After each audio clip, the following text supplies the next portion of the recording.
Issei was never human to begin with. Let's go ahead and get right into it. Alright. But before I get into it, actually, have you heard of my second channel, my gaming channel, Midnight Psycho? I don't upload much on that channel, but I might start uploading a little bit more on it now. I hope you guys will visit it, but if you don't want to visit it, it's perfectly fine. It's whatever. Let's get into it, though. Into the what if. Issei was quite the odd child growing up. His adopted parents noticed this. He was adopted quite later on.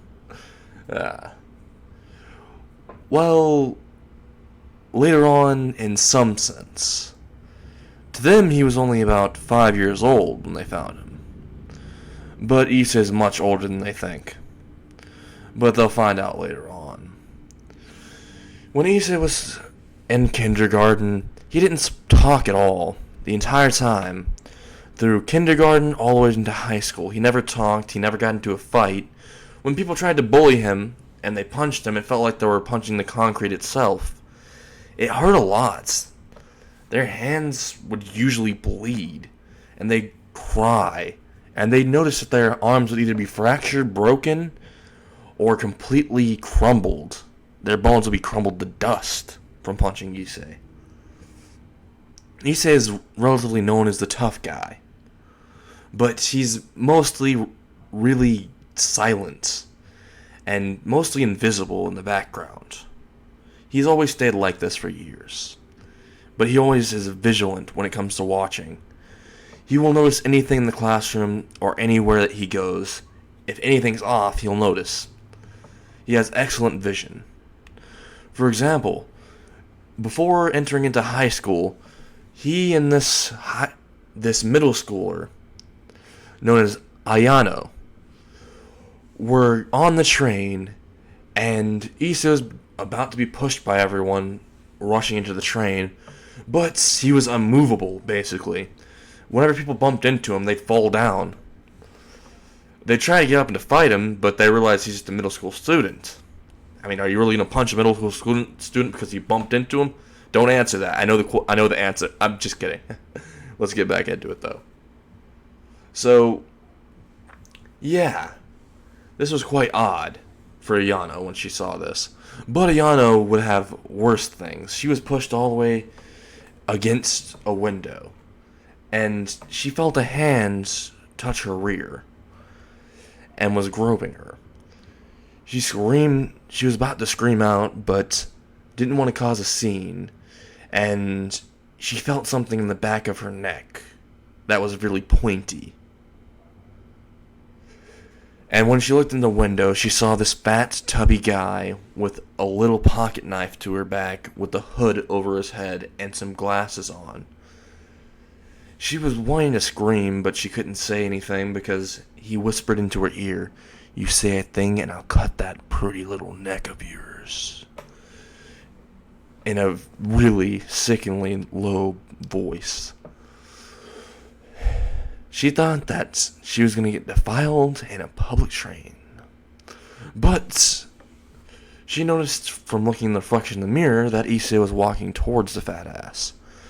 And the fat ass noticed that too when he looked in the reflection, and he was about to turn around to cut him, but Issei immediately was behind him too quickly and grabbed both sides of his head and started pushing down with his might. And you could hear some cracks into his head. You could hear some cracking bones, and the guy was screaming. His eyes were bleeding, and Issei didn't say a thing, which made everyone scared, because they thought that he was about to murder someone, because of how much pain that guy was in. And it looked like his head was being squished, because his head started shrinking a little bit. And Issei immediately let go of the guy, and bopped him on the head with a karate chop. And he fell down. And when he fell down, you could hear a loud thump. And then you could see that his body weight made him bounce upwards a little bit before he fell down. So really, he bounced back up for a second. And when Issei saw this, he thought, oh, the guy's going to get back up again after falling to the ground. So he bopped him again. Didn't know he was just bouncing up because of his belly fat, but he bopped him again, which made everyone think that he was going to continuously beat him to death for what they seemed like is no reason. But Issei has vigilant eyes and saw what was happening. Issei, right afterwards, grabbed the guy's hand. Once it was at a stop, he pulled him out, was dragging him out right behind him, out of the train station, and everyone was looking at him in horror because they saw the blood dripping from the fat guy's head. And Issei just dragging him, and they were like, oh my god, it's Yakuza. He must be a Yakuza member. Because in this, Issei is quite tall. He has what would be known as a shredded body. He's completely shredded. And he looks very sharp. He looks like the person that you would not want to meet in an alleyway. So they all assumed he was a Yakuza. But Ayano followed him out of the train to explain what happened. And once they left the train, the actual driver of the train looked at Issei before he walked out of the train and said, good job, you stopped that guy from molesting anyone else. I would have stopped him, but I couldn't. My job will be on the line. After all, his dad owns the entire train station. If I would have said anything, then I would have been fired. Thank you for doing that, though. And Issei merely looks at him and nods. And Ayano's behind Issei. Once Issei drags and throws the actual fat ass right out of the train in front of him and walks out himself with Ayano, the police end up running towards Issei and they start pulling out their batons and are about to bop him over the head. They didn't ask anything. All they saw was the owner of the train station's son on the ground, beaten and bruised and bleeding from the head. So they decided to go ahead and beat him down with the batons because they're kind of corrupted from the train station owner, because he's a politician. He's also wanting to run for Kuoh Town's president, because Kuoh Town has a president of the town. And, well, he wouldn't really like that his son would be beaten, so the guards already knew this, so that's why they're doing this. They ran up towards Issei, they bopped him in the head with a baton, and to their surprise, the baton completely broke in half once it hit Issei in the head. And Issei merely looked at them, and his eyes turned yellow for a short instant. From his light brown it was before, his eyes turned completely yellow. And they all froze. Both of the officers froze, and they couldn't move at all. And Issei merely put his hand on the officer's shoulder, pointed towards the fat man, pointed towards the girl, and they don't know what he's saying. So they're interpreting it like this: if we mess with this man, or if we get in the business of him with the fat man, when he's pointing towards the fat man, that's what they were interpreting, then we'll die. And he also pointed towards the girl, and they said, oh, wait, is that his girl? Oh no, did the fat guy try to molest his girl? You shouldn't have went with that. Damn it. Your father would be ashamed. This man seems powerful. We don't really mess with him. After all, he might be a supernatural just like your father is. And we're just normal human cops. How are we supposed to deal with this? And the cops merely muttered, oh, sorry, sir. And they just knelt down to him. And Issei was confused. He had a question mark over his head. And he just looked at Ayano and just pointed towards Ayano and pointed towards the cops. And Ayano knew Issei in class a little bit to where she could know what he was saying when he was doing these gestures. And, well, she ended up going to the cops and explaining the situation. The cops calmed down and thought it was a misinterpretation. And then when Issei and Ayano were about to leave, Issei looked at the cops and he just waved his hand by. But what the cops saw in their view was when Issei waved his hands by and smiled an innocent smile, they saw a guy wave his hand really creepily in slow motion with a menacing smile on his face. And they shuddered, while Issei was just walking all the way to his middle school with Ayano. And Ayano and Issei got along quite fine. Ayano is a black-haired female with quite large breasts and quite a lot of junk in the trunk. She has completely red eyes, and she's mostly noted as a vampire to everyone else. They nicknamed her this because she was incredibly pale. She's not actually a vampire, she just looks like one. And Issei throughout middle school is literally called the Gargoyle. But whenever Issei hears about this, his actual body stiffens up. No one really knew why, but they always enjoyed calling him the Gargoyle. So, throughout middle school, he didn't have any problems. When he got to high school, as soon as he stepped into his designated high school, Kuoh High, that's when the problems started to surface. Once he stepped on, he sensed signatures, really odd power signatures.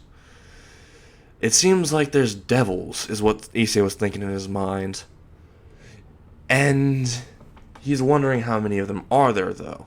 Can't pinpoint the exact accuracy of where they're at, either. So when Issei enrolls and he goes into Miss Sonia's office,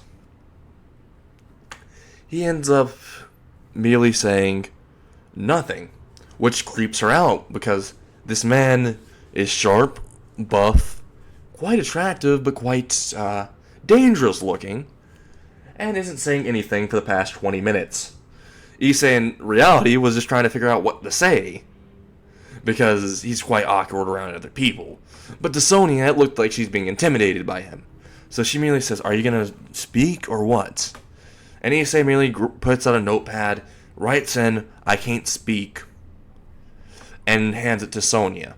And Sonia looks at it and says, "I can't speak." And Sonia pieces it together and thinks, "Oh, wait, so he can't speak to me because I'm below him?" She's thinking this. And Issei, after being the king of misunderstandings, grabs a notebook back and writes down, "I can't speak literally, physically cannot speak." And she ends up noting now. Now she notices. So she asks what his name is and everything. He writes it down, Issei Hyoto. And she puts it into the system and pulls up his file. And he's now registered into Kuoh High.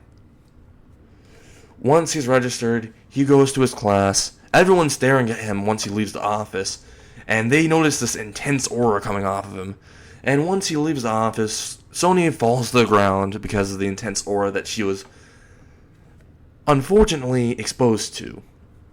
Issei, throughout his entire life, he hasn't been able to hide his aura. Not at all, to be exact. And it's always made people scared shitless of him. It wasn't because of his appearance, really. It was more because of his aura around him that he never learned how to suppress, because of how his childhood was. While Issei was thinking about why everyone's staring at him, he notices this one guy with blonde hair and blue eyes, and everyone's gossiping, saying, "Hey, look, it's the prince. It's the prince. The prince is here. The prince of Kuoh High." And Issei's merely thinking, "A prince? Does he have a crown? Is he royalty?" And he's thinking this in his mind, but can't speak it out loud. And Kiba looks at him and just walks up to Issei and says, "What are you?" And Issei just writes in his notebook, "I am human." And he hands it to him. And Kiba just says, "That's completely a lie. I can tell." He's whispering into Issei's ear while saying all this. And everyone else is saying, "Oh, is Kiba into guys? Are they gonna kiss?" And as soon as Issei heard this, he fucking pushed Kiba away and he wrote down on his notebook in bold letters and faced it into the air saying, "I am not gay." And they're like, "Oh wait, so Kiba's gay?" And they all started saying that Kiba was gay, and Kiba said, "Wait, I'm not gay." And before he could even say anything, everyone dispersed, because the teacher dispersed them. And all over campus, it was paraded that Kiba was gay, which was quite funny, because in the Riascrimery ORC, where Kiba went back and started talking to them about this new transfer student, they all heard the fact that he was gay, so they were like, "Hey Kiba, are you gay?" And Agano was chuckling at this because she knew that he wasn't. But it was quite funny that this misunderstanding happened. And Rias was also chuckling. And Koniko was in class currently, which Issei was also in class. We're going to skip to them. Once Issei opens the door and walks in, Koniko feels an immense pressure on her shoulders. It's odd. It's a huge pressure there, but it's not a threatening one. It's just really, really immense. And Issei merely introduces himself on the chalkboard, doesn't really speak, and everyone wonders why he's not speaking, and Issei merely writes on the chalkboard, "I cannot speak, I'm physically incapable." Which they all end up, well, saying that he's quite odd for not being able to physically speak if there's nothing wrong with his actual vocal cords. And Issei merely says, on the chalkboard, writes it down, and says, "Well, I find all of you kind of funny looking, so I guess we're all odd."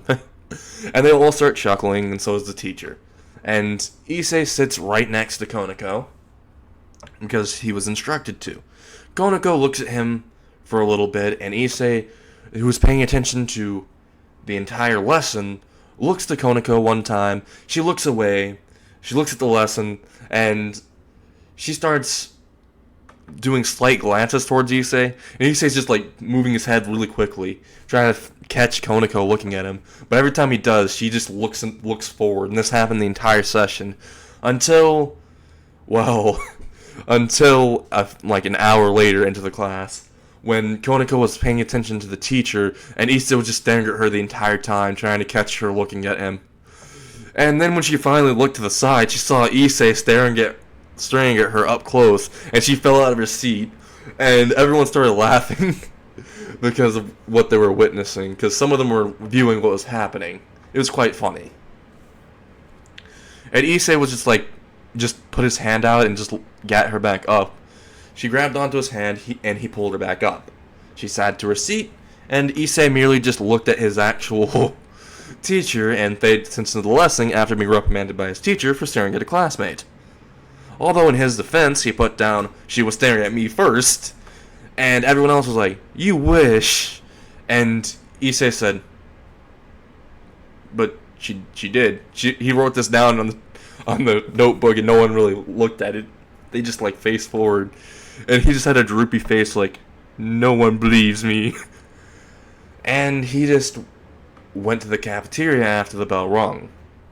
Once he went to the cafeteria, he walked all the way down into the cafeteria. He looked at the lunch ladies and everyone, and the lunch menu currently was steak, mashed potatoes, green beans, and tangerines, which Issei he sort of enjoyed it, but he didn't really eat too much. Most people knew about this in middle school, and Ayano, who was in the same class as Issei currently, was silent the entire time, but she was there watching Issei, because, unknown to Issei, she has quite a crush on him. She's followed him all the way to his home, to school, everywhere, without him noticing. And she's kind of borderline obsessive about him. So she's currently debating whether to take out Koniko or not. And Issei is just in the cafeteria, writing down what he wants for lunch, and showing it to the cafeteria lady after explaining that he can't talk. And she's like a few steps behind him. Ayana's a few steps behind him, just thinking, should I kill Koniko? Should I? And Issei's literally just relaxing, getting his order. Once he gets his order, he goes all the way to an empty table. He sits down, and he starts eating in silence. Until, all of a sudden, Ayano is 5 tables behind him, staring directly at him with binoculars, hiding behind a booth. And this is quite odd with everyone else, like, staring at her. Like, what is she doing? And Issei's just eating silently until Koneko sits in front of Issei and starts conversing with him, asking what did he do in his middle school, and Issei just really writes, I did nothing but sit down and learn. And she basically was like, that's bullshit. She thinks that in her mind, and she says, alright, so what are you exactly? Because that aura is not the aura of a human. And he writes down, well, I'm a male. He writes that down, and she says, I didn't mean what gender. And then all of a sudden, she just says, what gender you are. No shit, Sherlock, I can tell. I'm a fucking female. And literally, Issei just, like, has blank eyes. He writes down, I thought you were a guy. And she's like, why would you think that? And all of a sudden, Issei just looks towards Koneko's actual chest. And Koneko looks down and says, I'm still developing. It was hilarious as hell. And everyone's, like, looking at the conversation. They're kind of laughing. Because this new kid's kind of funny. That's what they think. And Kiba's in the back just looking salty as hell. Just staring at Issei. And Ayano notices this and starts staring daggers into Kiba. And Kiba just looks to the side. And Ayano just looks forward. And once Kiba looks away, she just starts staring more daggers at him. The entire day, Kiba kind of felt like he was about to die. Or someone's about to, like, throw a shuriken in his back or some shit. While Issei had quite a pleasant day. Issei decided to go ahead and go home because while the class and school has already ended. But right when he's about to head home, he has a sense of feeling that someone's following him. But it's not Ayano, which Issei knows that she follows him, but he doesn't really think much about it. But this presence seems more malevolent, more dangerous. He looks behind him on his way to school, and he sees nothing. He looks in front of him, and he sees this man in a trench coat with a hat on. And Issei merely writes down, really quickly, oh my god, it's a fucking pedophile. And he faces this towards him. And the guy in a trench coat's like, I'm not the pedophile, I don't go that way.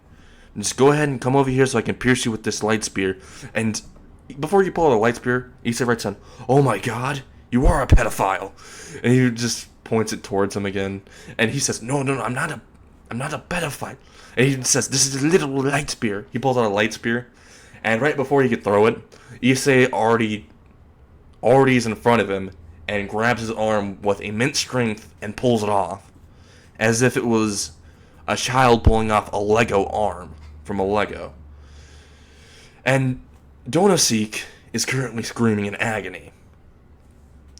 He's right now trying to use his other hand to form a light spear, but Issei merely pulls out his left hand out of his pocket, and punches Donoseek right in the face, sending him flying a few blocks away.